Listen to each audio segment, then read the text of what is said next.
ಮಾದಿಗರ ಆತ್ಮಗೌರವ ಸಭೆಯಲ್ಲಿ ಒಂದು ಜಟಾಪಟಿ ನಡೆದಿರುವಂಥದ್ದು, ಅದು ಕೂಡ ಬಿಜೆಪಿ ವರ್ಸಸ್ ಕಾಂಗ್ರೆಸ್ ಎನ್ನುವಂತಾಗಿರುವಂಥದ್ದು. ಇದು ಮಾದಿಗರ ಆತ್ಮಗೌರವ ಸಮಾವೇಶದಲ್ಲಿ ದೊಡ್ಡ ಮಟ್ಟದಲ್ಲಿ ಜಟಾಪಟಿ ಆಗೋಯ್ತು.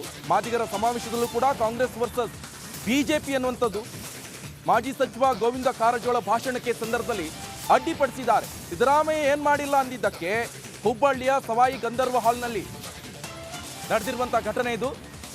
ಸಿದ್ದರಾಮಯ್ಯನವರು ಏನು ಮಾಡಿಲ್ಲ ಅಂತ ಮಾಜಿ ಸಚಿವರಾದಂಥ ಗೋವಿಂದ ಕಾರಜೋಳ ಅವರು ಭಾಷಣ ಮಾಡಿದ್ರು. ಆ ಸಂದರ್ಭದಲ್ಲಿ ಅಲ್ಲಿರುವಂಥವರು ಅಡ್ಡಿಪಡಿಸಿದ್ರು.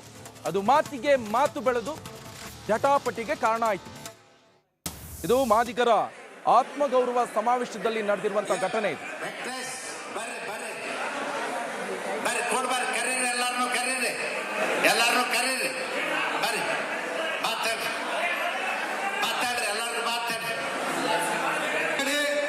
ಇಲ್ಲಿ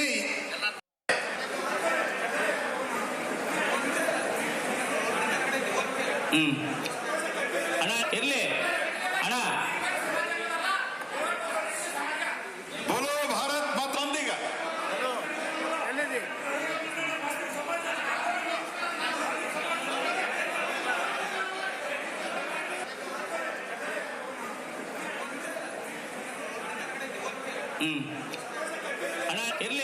ದೃಶ್ಯಗಳನ್ನು ಕೂಡ ನೀವು ಗಮನಿಸ್ತಾ ಇರಬಹುದು. ಈ ಮಾದಿಗರ ಆತ್ಮಗೌರವ ಸಮಾವೇಶದಲ್ಲಿ ನಡೆದಿರುವಂತಹ ಘಟನೆ ಇದು. ಪ್ರಾಸ್ತಾವಿಕ ಭಾಷಣ ಮಾಡುವಾಗ ಸಿದ್ದರಾಮಯ್ಯ ಏನು ಮಾಡಿಲ್ಲ ಅಂತ ಮಾಜಿ ಸಚಿವ ಗೋವಿಂದ ಕಾರಜೋಳ ಅವರು ಹೇಳಿದ್ದಾರೆ. ಈ ಸಂದರ್ಭದಲ್ಲಿ ಭಾಷಣಕ್ಕೆ ಅಡ್ಡಿ ಕೂಡ ಉಂಟಾಯಿತು. ಕೆಲವರು ಸಮಾವೇಶದಿಂದ ಹೊರಟಾಗ ಯಾರೂ ಸಮಾವೇಶ ಹೊರ ಹೋಗದಂತೆ ತಡೆದಿದ್ದಾರೆ ಗೋವಿಂದ ಕಾರಜೋಳ ಅವರು. ಯಾರು ಹೋಗಬೇಡಿ ಅಂತ ಮಾಜಿ ಸಚಿವರು ತಡೆದಿರುವಂಥದ್ದು. ಆ ವೇಳೆ ಸಮಾಜ ನಿಮಗಷ್ಟೇ ಬರೆದುಕೊಟ್ಟಿಲ್ಲ ಅಂತ ಆಕ್ರೋಶ ಹೊರಹಾಕಿದ್ದಾರೆ ಮಾದಿಗ ಸಮುದಾಯದ ಜನರು.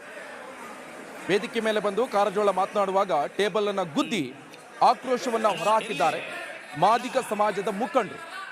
ಕೊನೆಗೂ ಕೂಡ ಮಾದಿಗ ಸಮುದಾಯದ ಜನರನ್ನ ಸಮಾಧಾನ ಮಾಡಿ ಮಾಜಿ ಶಾಸಕ ವೀರಭದ್ರಪ್ಪ ಹಾಲಹರ್ವಿಯವರು ಸಮುದಾಯದ ಜನರನ್ನ ಸಮಾಧಾನ ಮಾಡಿದ್ದಾರೆ.